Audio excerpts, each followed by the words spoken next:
Hello, everyone. Welcome again to Choices Finding Your Joy. I am very happy to share with everyone today just an amazing gentleman. He has had so many accomplishments and done so much in his life. I'm really excited to share with everyone today, Mitch Russo. He started a software company in his garage, sold it for 8 figures, and then went on to work directly with Tony Robbins and Chet Holmes to build a 25 million business together. He has authored several books. His latest book he's going to tell us about today, and he has a fascinating background.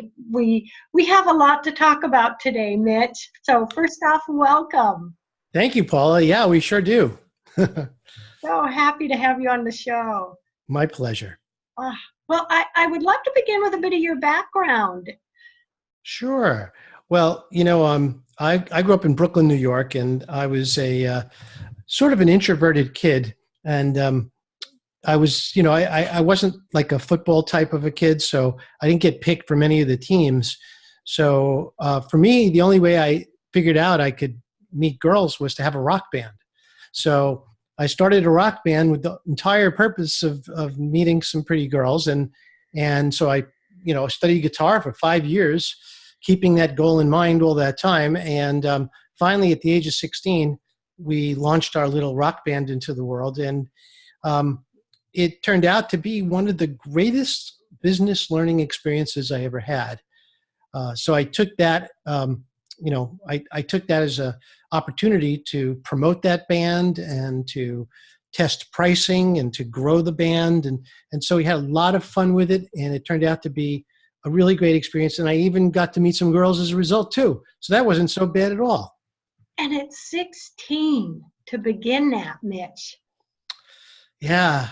Yeah. Well, school for me was always very, very boring. I did well in school, but it wasn't because I tried. It was because basically I wanted to get it out of the way so I could have fun with all the other things in my life.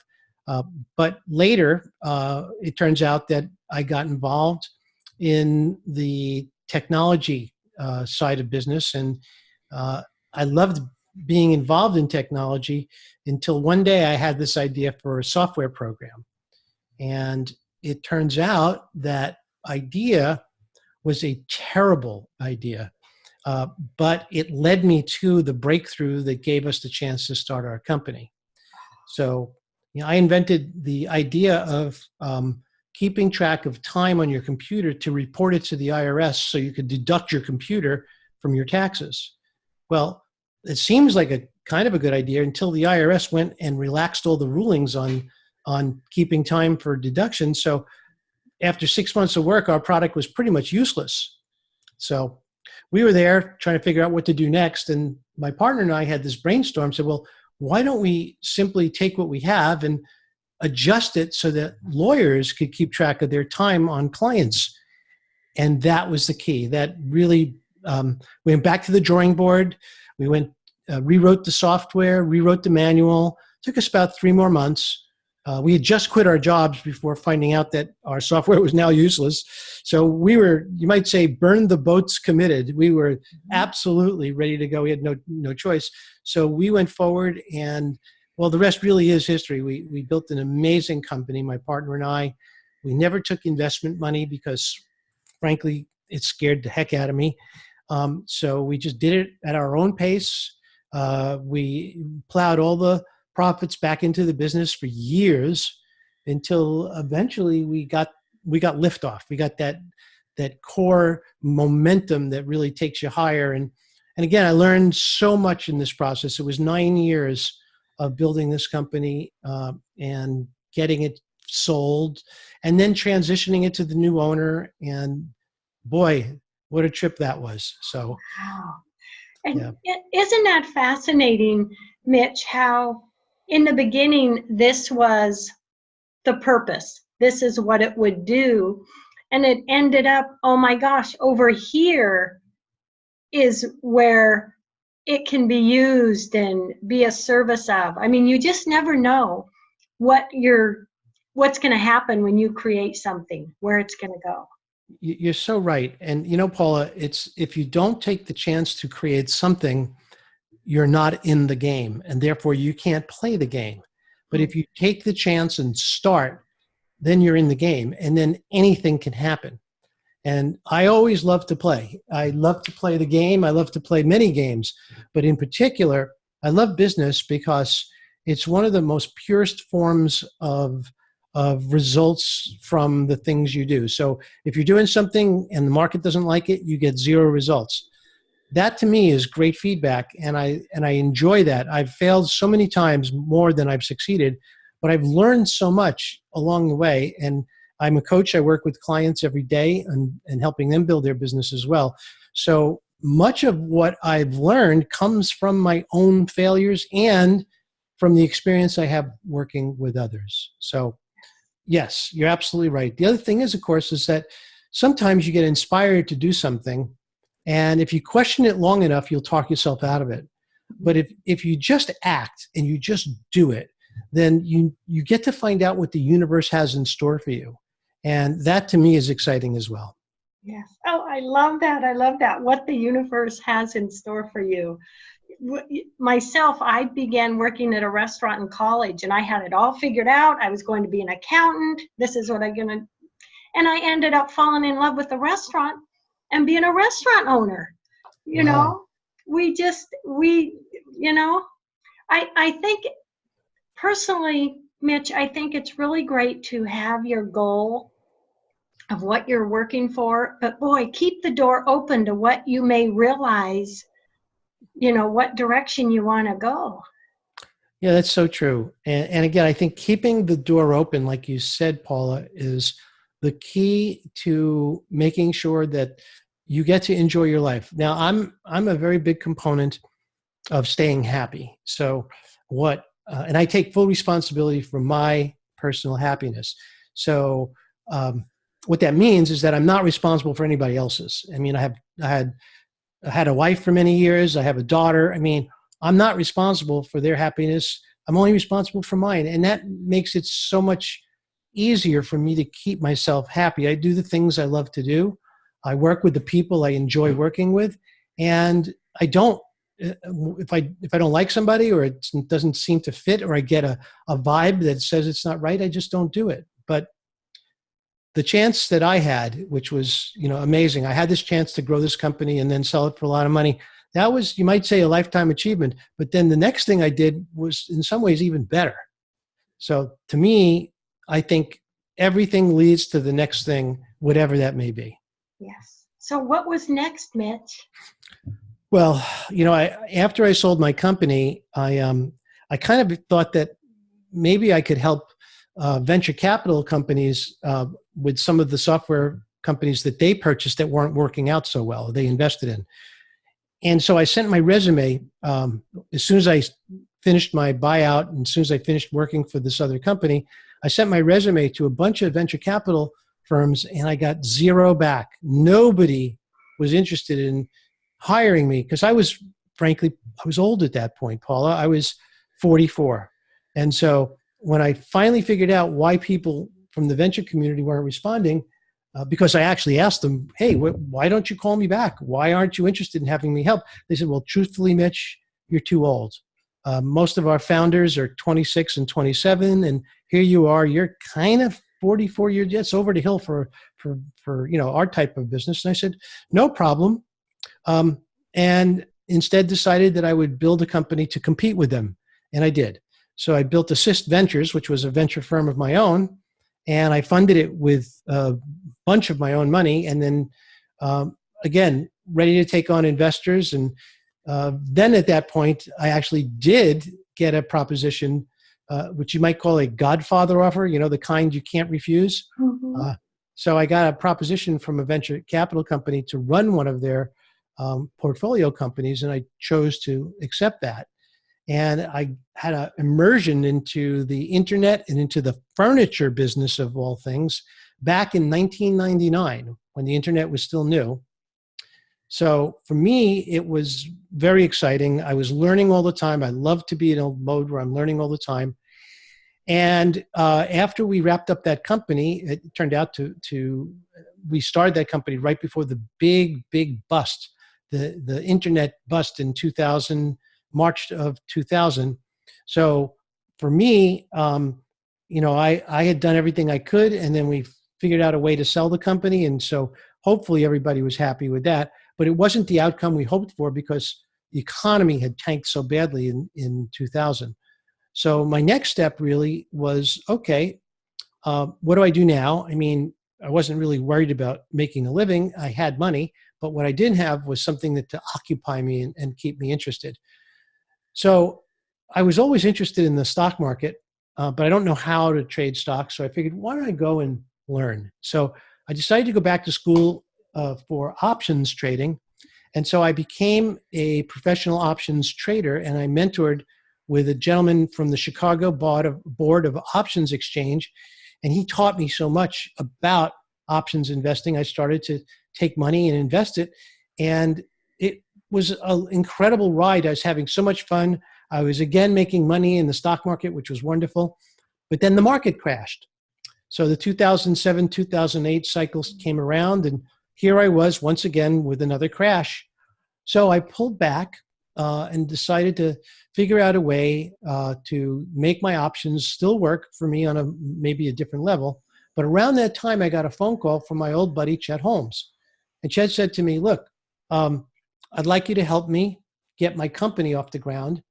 And I'm having trouble with one of the guys who works for me. And so if you could step in and help me out for a little while, that would be great. And I did agree to do that. Well, that ended up with me running his company and later being introduced to Tony Robbins, where Tony and Chet and I got on the phone like every Thursday night about how we could build a business together.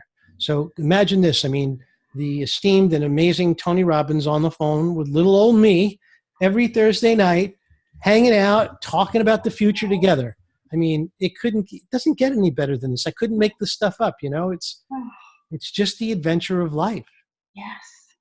That is so fantastic and so amazing. And what an example of what can happen in a person's life and what can come to them and open up for them. I love it. I love it. Oh, absolutely. And all that stock market. Options are fun. Yep. I still trade to this day. I have trades on right now. I buy puts and sometimes I sell puts, but in this market, I buy puts. So, and I was so excited when Beyond Meat came out on the market. Yep. So it's fun to have our favorite stocks. Now, something else really fun about you, Mitch, is you also do photography. Now you talk about that is my pure passion, photography. So I have to tell you, everything I do, I love doing. Everything in my life I love doing. But of all the things I love the most, it is photography. And so a couple of times, 3 times a year, I travel to very amazing places. I came back from Greenland last fall and photographed the glaciers in Greenland. Before that, I was in, where was I? I was in Slovenia and Morocco. And I just travel. I just came back from Alaska a few weeks ago. So I like to travel and I like to photograph. And in the fall, I'm going to Myanmar, which is in Indonesia. It's on the border of India and right near Bhutan, actually. And I've been to Bhutan as well. So for me, these are the trips that light me up. And I want to invite your listeners to go take a look at my gallery. It's MitchRussoTravels.com. And go there and check it out and see some of the places that I've been. People say to me, what kind of photography do you do? And I think the simplest answer for me is it's got to be epic or I'm not interested. So I go to places that are unbelievable, that are in fact epic, and I just stand there with my camera and make pictures. And that seems to work really, really well. And I've been exhibiting. I used to exhibit nationally all over the country. I've won some awards. I've been published in international publications with some of my work, and none of that matters. The exhibits don't matter. The publications don't matter. To me, the only thing that matters is the pictures. So when I look at a picture, and after I've been to a big trip, and after I come back, and after I spend some time working on my images, my joy is putting up my favorite 5 to 7, maybe 10 images from a trip and sharing them with the world. I don't use it for any other purpose. I have no other motive. I just do it because I totally love it. And the joy that you receive in showing and sharing those pictures, I can only imagine. I have to ask, being someone that loves traveling, and out of all the places you've gone, what would you say are the top spots that just took your breath away? Well, I have an easy way to measure that, and this is how I do it. First of all, I'm always inclined to name the last place I've been as my favorite place. I just can't help it because it's the freshest in my mind. But if I go back, I know it truly is one of my favorite places. So I've been to Iceland 6 times. And I continue to go to Iceland because Iceland is a place that is such incredible access to beauty, that natural beauty that I have never seen anywhere else in the world. I relish the chance to get to Iceland. And when I'm there, I used to go with guides. Now I guide trips to Iceland because I've been so many times. And the other thing is because I'm going for the purpose of photography, I take other photographers with me, and together we enjoy being there and doing that sort of work together. So Iceland is probably right up there with one of my top places. I've been to Morocco several times. I think Morocco has all of what people love: great food, wonderful, sweet people, amazing things to see and experience, and a friendly environment. Even though some people might think it's not, it truly is. Moroccan people love Americans, and Morocco is a safe place for Americans. I was in Slovenia once, but again, I mean, it's such a beautiful place. I'm sure I'll go back. Italy, I've been to 5 times. Everyone I know who visits Italy loves Italy, so that goes without saying. But to me, at this age and at this time, my goal is to try and get more diverse. I want to see different places. I'll probably go back to Iceland every year because it's so easy, but ultimately I want to go to different places. That's why I'm going to Myanmar. And it's not a place, you can't say it's on the beaten path. Let's put it that way. And so for me, I mean, it's a huge trip. It's 37 hours of travel. And I know I have a 10-hour layover when I get somewhere in the Middle East. And look, people say, oh my God, I could never do that. But you know what it comes down to? It's just part of traveling. Part of traveling is layovers. Part of traveling is screw ups. Part of traveling is unplanned things happen. You gotta deal with it. So if you're too rigid and you can't deal with stuff, then don't travel. That's my basic guidance. Yeah, I love that. And my mindset is that is part of travel. Hiccups can happen, but the focus is the experience of where you're going. Exactly. That should be the entire focus. Yes, yes. And Iceland, I would not have dreamed Iceland. So is it how would a person be able to go on one of those trips with you? Is that on your website or? It wouldn't be on my website because I don't really open it up to the public unless I know somebody. So if it's something you're thinking you'd like to do and you're a photographer, then you could go to mitchrusso.com and just mention that you heard me on Paula's show and tell me that you're interested in traveling, but also tell me and show me your photography. I want to see it.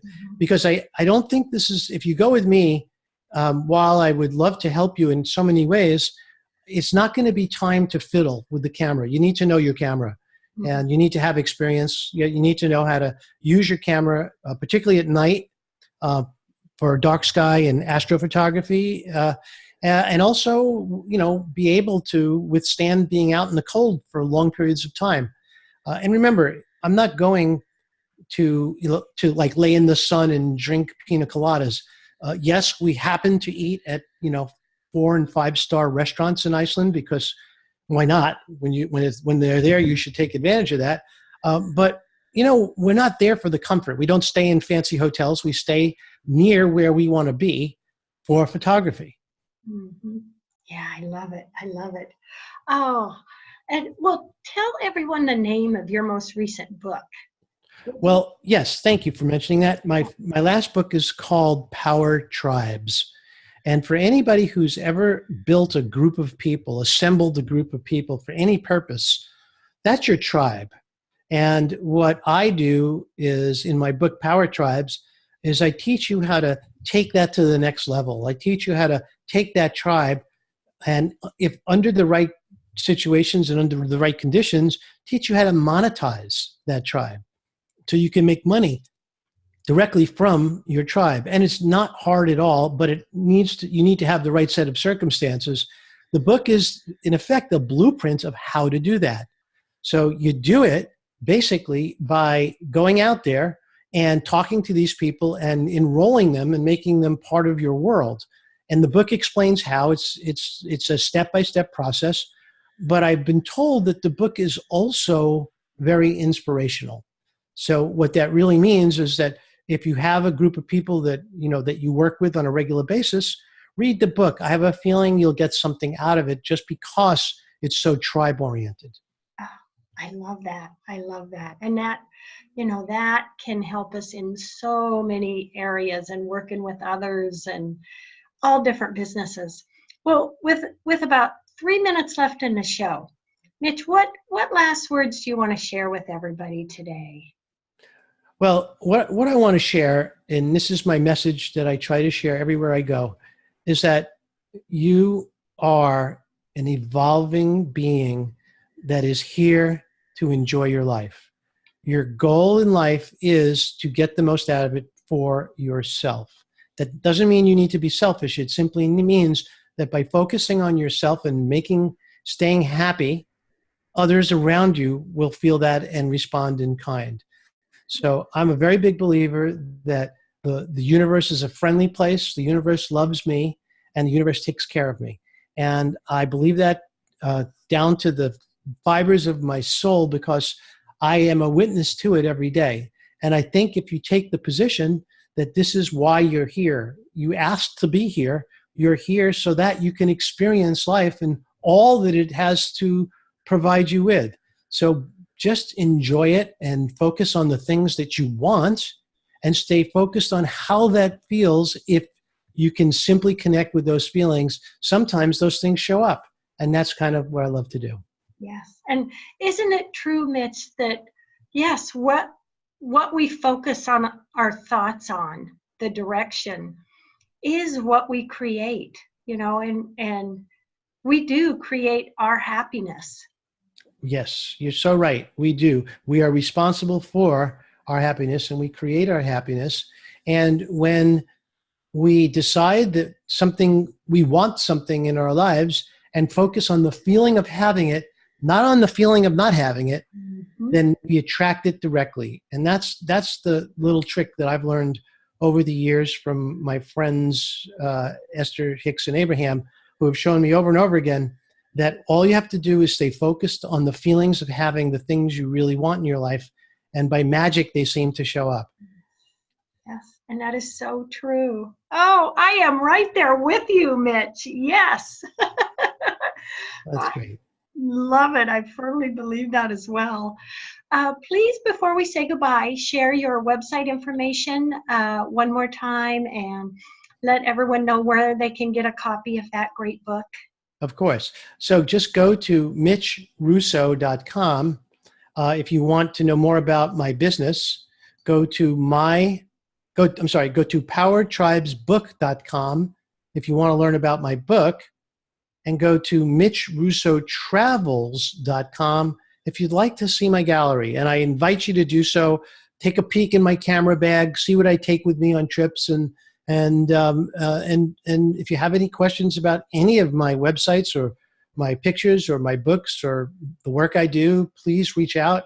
I love hearing from listeners and viewers in this case, and delighted to answer any questions I can. Oh, thank you, Mitch. And yes, your website is fascinating. I thoroughly enjoyed it. And oh my gosh, I just love all the different directions you've gone in your life, and how much you've accomplished, and your wisdom. I am really grateful that we were able to have you with us today, Mitch. Thank you. Thank you, Paula. I appreciate it. Oh, you're welcome. Love, hugs, and blessings. And to everyone out there, love, hugs, and blessings. Thank you for joining us. Bye.